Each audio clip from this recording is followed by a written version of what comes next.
திமுக தொடங்கியது முதலே இது நாள் வரைக்கும் ஒரே ஒரு தடவை கூட தனித்து நிற்க திராணி இல்லை. திமுகவா இருந்தாலும் சரி, அனைத்து இந்திய அண்ணா திராவிட முன்னேற்ற கழகமா இருந்தாலும் சரி, அதற்கு ஒரு மாற்று தேடிக்கிட்டு இருந்த மக்களுக்கு திமுக எங்க அவனுடைய ஓட்டு சதவீதத்தை நிரூபிச்சாங்க? இது வரைக்கும் திமுக 1967க்கு பின்பாக ஏன் தனிச்சே நிற்கல? முதுகலை ஏறி சவாரி செஞ்சு இதை தமிழக மக்களை ஏமாற்றுறதை மட்டுமே பொழப்பா வச்சிருக்கு. இது வரைக்கும் திமுகவும் அதிமுகவும் மாறி மாறி ஆண்டு இந்த தமிழ்நாட்டை குட்டிச்சோரா ஆக்கினதுக்கு காரணம் ஒன்னே ஒண்ணுதான். ஆனால் இந்த முறை பாட்டாளி மக்கள் கட்சியும் பாஜகவும் இணைஞ்சிருக்கிறாங்க. பாட்டாளி மக்கள் கட்சி ஏற்கனவே மத்தியில அமைச்சரவை இடம் பெற்று பல சாதனைகளை சாதித்த கட்சி. இந்த இந்தியாவை ஆண்ட போது ஒரு சின்ன வளர்ச்சியை கூட இந்தியாவால எட்ட முடியல. அதற்கு காரணம்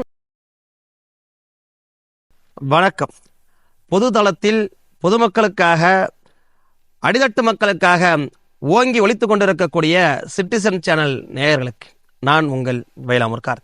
திமுகவும் தமிழக தேர்தலும் திமுக தொடங்கியது முதலே இது நாள் வரைக்கும் ஒரே ஒரு தடவை கூட தனித்து நிற்க திராணி இல்லாம மக்களை ஏமாத்திக்கிட்டு இருக்கிறதுக்கு பதிலடி கொடுக்க இந்த பாராளுமன்ற தேர்தல் மக்களுக்கு ஒரு வாய்ப்பா அமைஞ்சிருக்கு.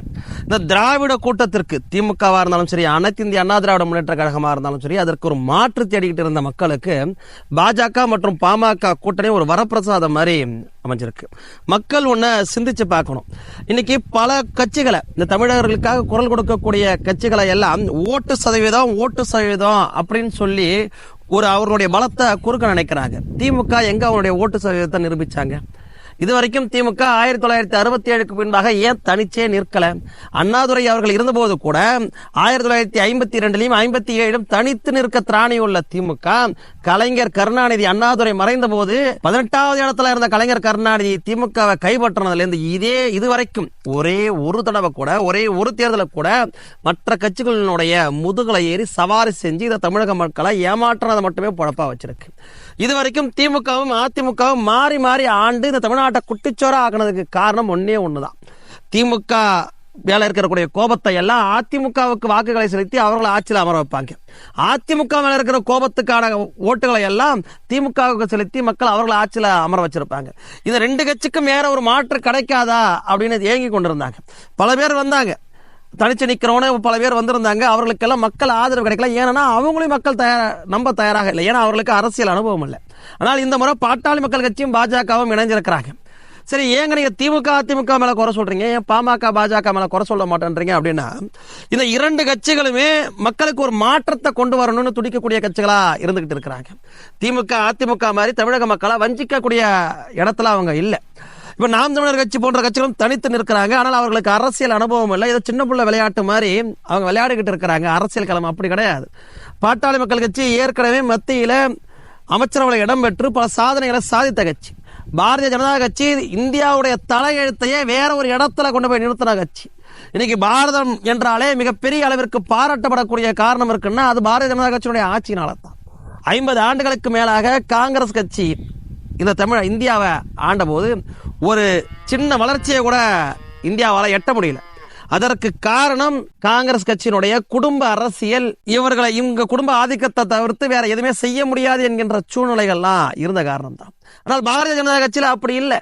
யார் வேண்டுமானாலும் எந்த சூழ்நிலைக்கு வேண்டுமானாலும் வர முடியுது. ஒரு பழங்குடியின சமுதாயத்தை சேர்ந்தவர்களை ஜனாதிபதியா ஆக்கி அழகு பார்க்கிறாங்க. ஒரு பிற்படுத்தப்பட்ட சமுதாயத்தை சேர்ந்தவர்களை பிரதமரா ஆக்கி அழகு பார்க்கிறாங்க. அனைவருக்குமான பிரதிநிதித்துவத்தை அவரவர் விகிதாச்சார அடிப்படையில் கொடுக்கக்கூடிய கட்சி தான் பாரதிய ஜனதா கட்சி. அதே மாதிரியான அவர்களுக்கான பிரதிநிதித்துவப்படி சமூக நீதி வெல்லப்பட வேண்டும் என்று போராடக்கூடிய கட்சி தான் பாட்டாளி மக்கள் கட்சி. இப்ப மக்களுக்கு அடிப்படை தேவையாக இருக்கக்கூடியது, பிற்படுத்தப்பட்ட பட்டியல் சமுதாய மக்களுக்கு அடிப்படை தேவையாக இருக்கக்கூடியது அவர்கள் கல்வி, வேலை வாய்ப்பிலும் சமூக மேம்பாட்டிலும் முன்னேற வேண்டும் என்பதுதான். அதற்கு இந்த இரு கட்சிகளை தவிர்த்து வேற யாரும் போராடல. கலைஞர் கருணாநிதி காலத்துல இருந்து ஒரு பொய்யை திமுக திரும்ப திரும்ப சொல்லும். தமிழ்நாட்டில் இருக்கிறவங்களை எல்லாம் படிக்க வச்சது திமுக தான். என்ன ஒரு வேடிக்கையான ஒரு விஷயம் பாருங்க. காட்டை வித்து, கழனியை வித்து, தோல் மேல புள்ளியை தூக்கிக்கிட்டு கான்வென்ட்ல போய் சேர்த்து, உடனே வாங்கி காலேஜில் போய் சேர்த்து, தான் புள்ள படிச்சு நம்மளை காப்பாற்றும், அது நல்ல பொழப்புக்கு போகும், அதிகாரத்துக்கு போகும் நினைச்சிட்டு இருந்த சூழ்நிலையில எந்த ஒரு வேலை வாய்ப்பையும் திமுக ஏற்படுத்தி தரல.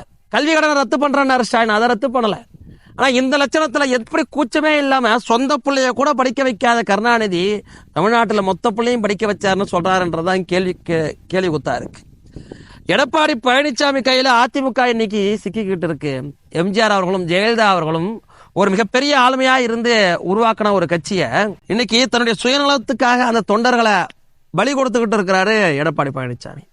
இன்னைக்கு அதிமுகவும் திமுகவும் கள்ள கூட்டணி போட்டுக்கிட்டு பாஜக பாமக கூட்டணி எதிர்க்குதுன்றதுதான் எல்லாருடைய குற்றச்சாட்டுமா இருக்கு.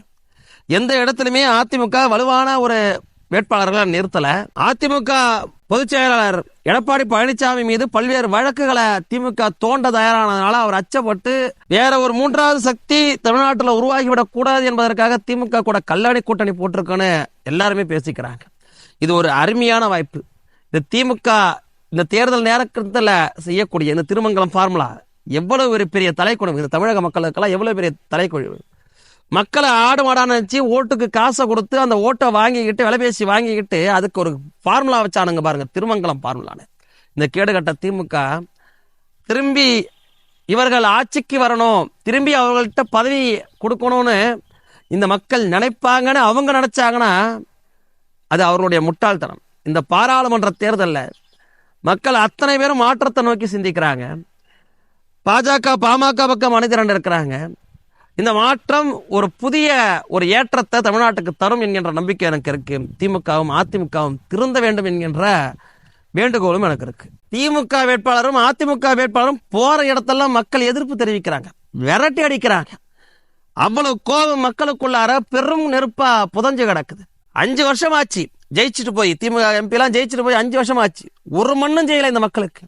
எந்த மூஞ்ச வச்சுக்கிட்டு தேர்தல் நேரத்தில் இவங்க வந்து மக்களை சந்திக்கிறாங்க.